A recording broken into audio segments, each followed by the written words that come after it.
Hello students, welcome back. आज हम question करने वाले हैं क्वाड्रेटिक इक्वेशन का। काफ़ी इंपॉर्टेंट चैप्टर है एवरी एग्जाम्स के लिए और प्योर कॉन्सेप्चुअल चैप्टर बोल सकते हो, कैलकुलस की तरह। और ये इसके दो क्वेश्चन करेंगे, आपको काफ़ी हेल्प करेगा। ठीक है, देखिए आज हम लोग क्या सीखने वाले हैं। तो चलिए स्टार्ट करते हैं और देखते हैं। काफ़ी अच्छा क्वेश्चन है, आपको जरूर हेल्प करेगा। ठीक है, तो चलिए स्टार्ट करते हैं। पोलिनोमियल एफिक्स, ठीक है, where a b c belongs to R has 4 positive real roots. Question को केयरफुली रीड कीजिए, ठीक है, और एक एक वर्ड पे आपको ध्यान देना है। क्या मेंशन है? Positive real roots x1 x2 x3। तो पॉजिटिव अगर क्वेश्चन में मेंशन हो जाए positive numbers and the mention हो जाए मिनिमा, तो सबसे पहले माइंड में क्या आना चाहिए? AMGM। ठीक है ना, AMGM का कॉन्सेप्ट हमारे माइंड में आना ही चाहिए। ठीक है, आज सच दैट कुछ कंडीशन मेरे पास गिवन है, फाइंड द वैल्यू ऑफ ए। ठीक है, तो सबसे पहले मैंने बोला कि पॉजिटिव रियल रूट्स हैं। ठीक है, पोलिनोमियल मेरे पास से गिवन है, तो पोलिनोमियल इसके रूट्स हैं। तो इसको इक्वेशन में अगर लिखना चाहें तो हम लोग लिखेंगे 4x⁴ minus ax³ and then plus bx² minus cx plus 5 = 0। ठीक है, अब इसमें आपको निकालना क्या है? a का वैल्यू, यानी कि इसके कितने रूट्स हैं? 4 पॉजिटिव रियल रूट्स। कितना? x1 x2 x3 and x4। मैं यहाँ पे मेंशन करूँ कि x1 plus x2 plus x3 plus x4 = कितना हो जाएगा? तो यहाँ पे देखिए, यहाँ पे कितना हो जाएगा मेरे पास? a/4। इसको 1 मान लिया। And the product of roots, ठीक है, x1 x2 x3 x4 = कितना हो जाएगा? 5/4। ये मेरे पास दो रिजल्ट। इसको आपको यहाँ पे यूज होने वाला है। ठीक है, बीच वाला BC का नहीं लिखा क्योंकि BC का मेरे पास जहां लगता है कि यूज नहीं है, क्योंकि मुझे वैल्यू A का निकालना है एंड देन मेरे पास नंबर एक 5/4 आ रहा था प्रोडक्ट ऑफ रूट्स का, इसलिए हमने दो को लिख लिया। राइट, अब देखिए, अब मैंने बोला कि AM लगाना है, GM लगाना है, तो किस नंबर पे लगाएं? नंबर भी तो होना चाहिए। ठीक है, अब देखिए वो नंबर हम क्या देखेंगे? A नंबर,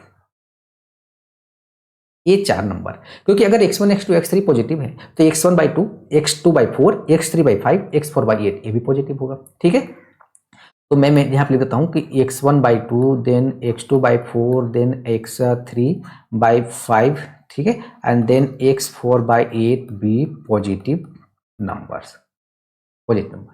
राइट, तो अब इसमें क्या लगा देंगे? Arithmetic mean and geometric mean. तो इसका जब AM लिखेंगे तो कितना हो जाएगा? सम ऑफ नंबर, यानी कि x1/2 प्लस x2 कितना 4।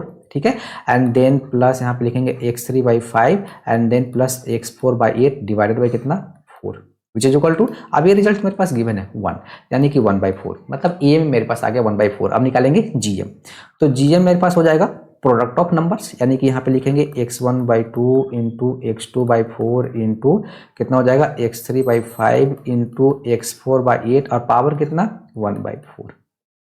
राइट, अब देखिए x1 x2 x3 x4, देखिए यूज आ गया ना, इसलिए लिखा था 5/4।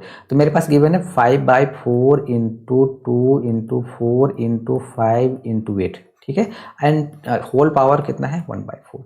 तो कुछ आपको देखिए 5 से 5 कैंसिल हो गया, पावर 1/4 है, तो मैं 4 का स्क्वायर और ये 2 जा 16, यानी कि इसको मैं लिख सकता हूँ 1/4 इंटू, यहाँ पे लिखूंगा 4 एंड देन पावर कितना है 1/4। इसको थोड़ा सा ऐसे भी लिख लो ना, यहाँ 4 टू पावर कितना हो जाएगा 4 and then power 1/4 which is equal to 1/4, मतलब 1/4 ही आ गया। तो कहने का मतलब है AM GM लगाने का फायदा तो हुआ, क्योंकि AM इक्वल टू कितना आ गया GM। अब AM इक्वल टू GM कब होता है? जिस नंबर पे आपने लगाया वो सारे नंबर्स क्या हो जाते हैं? इक्वल हो जाता है। ठीक है, तो आप लिख सकते हो so x1/2 equal to x2/4 equal to x3/5 equal to x4/8। सारे नंबर्स क्या हो गए? आपस में इक्वल हो गए। आपको पता है जब ऐसे कुछ सीक्वेंस आता है, ऐसे मेरे पास कुछ कंडीशन आता है, तो इसको हम लोग क्या मान लेते हैं कि हमने पढ़ा है। तो यहाँ पे x1 का वैल्यू कितना हो जाएगा 2k and then x2 equal to कितना हो जाएगा 4k and then x3 equal to कितना हो जाएगा 5k and then x4 equal to कितना हो जाएगा 8k। अब मुझे k का वैल्यू चाहिए, तभी x1 x2 x3 and x4 निकाल पाएंगे। अब k का वैल्यू कैसे निकलेगा? तो देखिए एक कंडीशन मेरे पास गिवन है, क्या? x1 x2 x3 x4 equal to 5/4। अब इसको यहाँ पे हम लोग लिखेंगे, तो x1 x2 x3 x4 equal to कितना गिवन है मेरे पास? 5/4 मेंशन कर दो अगर समझना है तो, फ्रॉम इक्वेशन 2। ठीक है, समझने के लिए अब सारा वैल्यू पुट कर दीजिए, यानी कि 2k इंटू 4k इंटू यहाँ पे लिखेंगे 5k into 8k equal to कितना हो जाएगा 5/4। तो 5 से 5 आपका कैंसिल हो गया, बच के कितना क्या? k to the power 4 equal to 1/। देखिए अब यहाँ पे मेंशन करें 2 इंटू 4 इंटू 8 इंटू ये 4 पहले से आता है, यहाँ 4 आ जाएगा विच इज इक्वल टू, अब देखिए सब इस ये भी 4 का ही है, तो इसकी पावर कितना लिखा हुआ है? देखिए 4 का स्क्वायर और 8 टू 16 4 का स्क्वायर, यानी कि 4 टू पावर 4 लिखा हुआ है। ये तो बेसिक चीज है। ठीक है, तो अब देखिए मैं लिखना चाहूँ तो k इक्वल टू कितना आ गया 1/4। ठीक है ना। इसको समझना है तो ऐसे कर लीजिए ना, 1/4 टू पावर 4 देखिए, ठीक है। तो के आ गया, अब के आ गया तो आपका x1 भी आ गया, ठीक है। अब यहाँ से मैं अगर लिखना चाहूँ एक एक टर्म को, तो मेरे पास x1 इक्वल टू कितना है 2k, के कितना आ गया 1/4, 2 इंटू 1/4 कितना हो गया 1/2, ठीक है। x2 कितना हो जाएगा 4k यानी कि 1, एंड देन x3 कितना हो जाएगा 5k यानी कि 5/4, and then x4 equal to कितना हो जाएगा 8k यानी कि 2। मेरे पास सारे नंबर आ गए। अब आपको निकालना क्या है, फाइंड द वैल्यू ऑफ ए, ये निकालना था ना, देखिए ये निकालना था।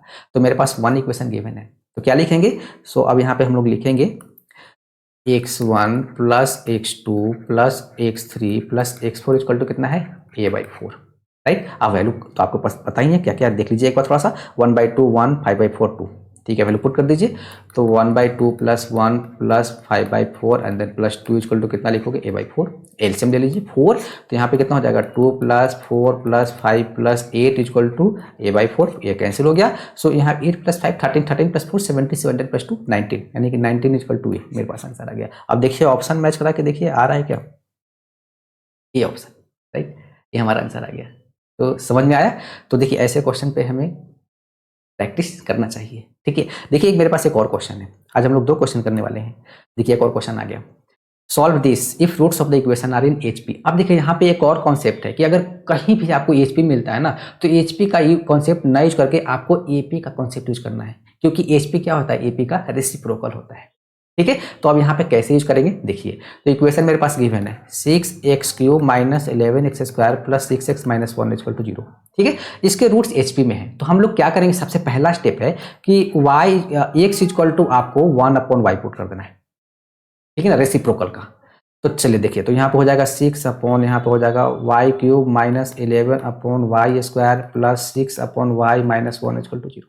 जब इसको एलसीएम लेकर सॉल्व करोगे तो कितना हो जाएगा, ये हो जाएगा मेरे पास 6 minus 11y and then plus 6y² and then minus y³ equal to, अब देखो नीचे वाला पार्ट तो यहाँ पे 0 हो जाएगा, बहुत बेसिक चीज है। माइनस कॉमन लेके आप साइन चेंज कर दो, तो ये हो जाएगा y³, ठीक है, and minus 6y² and then plus 11y और माइनस 6 इक्वल टू 0, क्योंकि माइनस कॉमन लिया, ठीक। चलो देखो ऐसे माइनस कॉमन भी लिया, एक स्टेप और करना चाहते हो, देखो इधर डिवाइड 0 के साथ होके कुछ फर्क नहीं पड़ेगा, तो y³ minus 6y² plus 11y minus 6 equal to 0। अब इसके जो रूट्स होंगे वो एपी में होगा, ठीक है। तो हम जानते हैं 3 नंबर्स अगर एपी में लेना है तो क्या लेते हो आप, a minus d, a comma a plus d, इसके रूट्स, ठीक है। अब क्या लेंगे, सम ऑफ रूट्स, तो a minus d plus a plus d equal to कितना हो जाएगा 6। तो आपका कुछ कैंसिल हुआ, देखिए डी कैंसिल हो गया, विच मीन्स कितना हो गया 3a इक्वल टू 6, यानी कि a इक्वल टू कितना आ गया 2, लो मेरे पास एक वैल्यू आ गया, ठीक है, ठीक है। अब इसके बाद क्या करना है, प्रोडक्ट ऑफ रूट्स। तो प्रोडक्ट ऑफ रूट्स मतलब a minus d into a plus d equal to कितना लिखेंगे हम लोग, बताइए।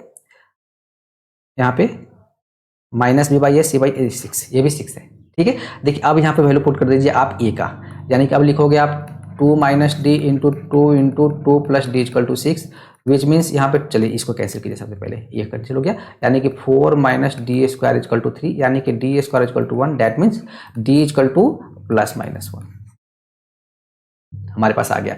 अब a इक्वल टू 2 है, d इक्वल टू 1 है, और a इक्वल टू 2 है, d इक्वल टू माइनस 1 है, दो कैसे आ गया ना वैल्यू, ठीक है। अब हमारे पास जो नंबर था, नंबर देखिए नंबर क्या लिखा हुआ a माइनस डी, ठीक है, नंबर था a minus d into a plus D, एक लिखने समझने के लिए यहाँ पे लिख दिया।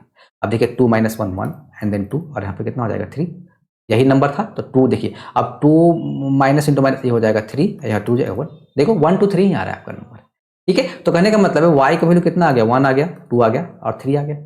तो आपने x इक्वल टू, अब x इक्वल टू क्या था 1/y, so x equal to कितना हो जाएगा 1/y, that is x equal to 1 हो जाएगा, x इक्वल टू 1/2 हो जाएगा एंड देन x इक्वल टू 1/3 हो जाएगा। तो मेरे पास 1, 1/2 एंड 1/3 इसके रूट्स आ गए। तो देखिए कोई ऑप्शन मैच करता है क्या, यही ऑप्शन, देखिए कितना।